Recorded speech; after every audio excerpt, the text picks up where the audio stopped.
मैं हेलीपैड से यहां आ रहा था।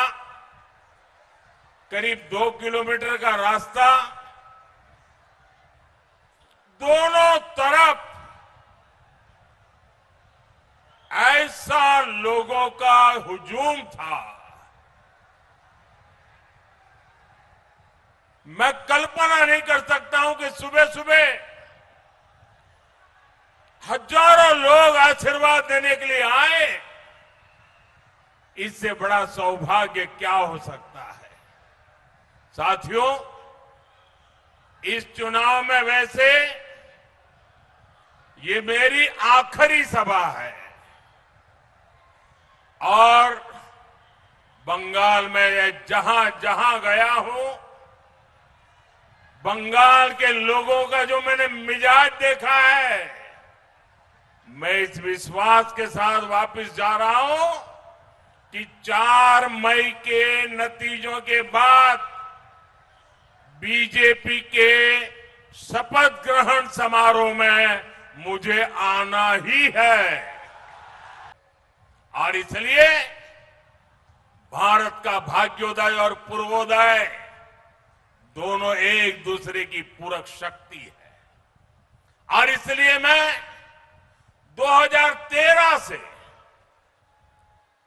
प्रधानमंत्री बनने से पहले से इस बात को पूरे कमिटमेंट के साथ कह रहा हूं कि जब पूर्वी भारत आगे बढ़ेगा, पूर्व का उदय होगा, तो देश आगे बढ़ेगा।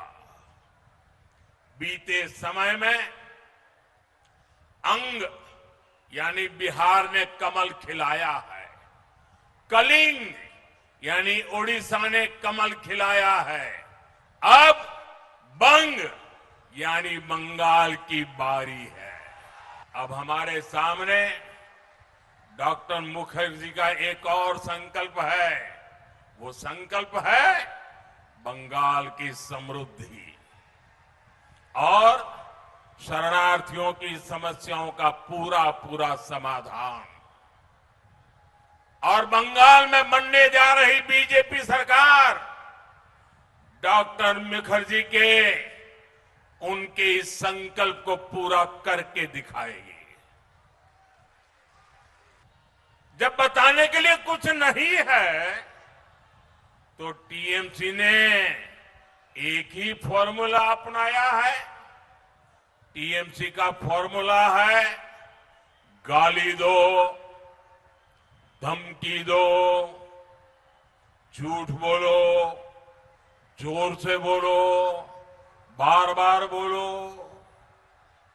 इन्होंने मोदी को गाली दी, इन्होंने सेना, संवैधानिक संस्थाएं, सबको गालियां दी। टीएमसी ने बंगाल के लोगों को धमकियां दी, गुंडागर्दी की भाषा में उनसे बात की। लेकिन किसी भी टीएमसी के नेता ने, इतना बड़ा चुनाव चल रहा है, लेकिन अपना 15 साल के काम का रिपोर्ट कार्ड एक बार भी नहीं बताया। एक तरफ आपको रोजगार देने वाली मिलें बंद हो रही है और दूसरी तरफ गुंडों को रोजगार देने वाली कच्चे बम की फैक्ट्रियां फल फूल रही है। टीएमसी के सिंडिकेट की दुकानों का विस्तार हो रहा है। ये है टीएमसी का महाजंगल राज। साथियों, बंगाल ने दशकों तक पलायन की तकलीफ सह ली। यहां रोजगार था नहीं, इसलिए बच्चे मजबूरी में बाहर कमाने चले गए। यहां कोलकाता और इस पूरे क्षेत्र में बड़े बुजुर्ग अकेले रह गए। अपने लिए ओल्ड एज होम तलाशने वाले बुजुर्गों की संख्या यहां लगातार बढ़ रही है। ये स्थिति बहुत पीड़ा देने वाली है। इसलिए बंगाल की बीजेपी सरकार की बहुत बड़ी प्राथमिकता होगी बंगाल के युवाओं को बंगाल में रोजगार। मैं आज बंगाल के युवाओं को भी 5 गारंटी दे रहा हूं और ये मोदी की गारंटी है। 4 मई के बाद बंगाल में रोजगार से जुड़े 5 बड़े काम तेजी से होंगे।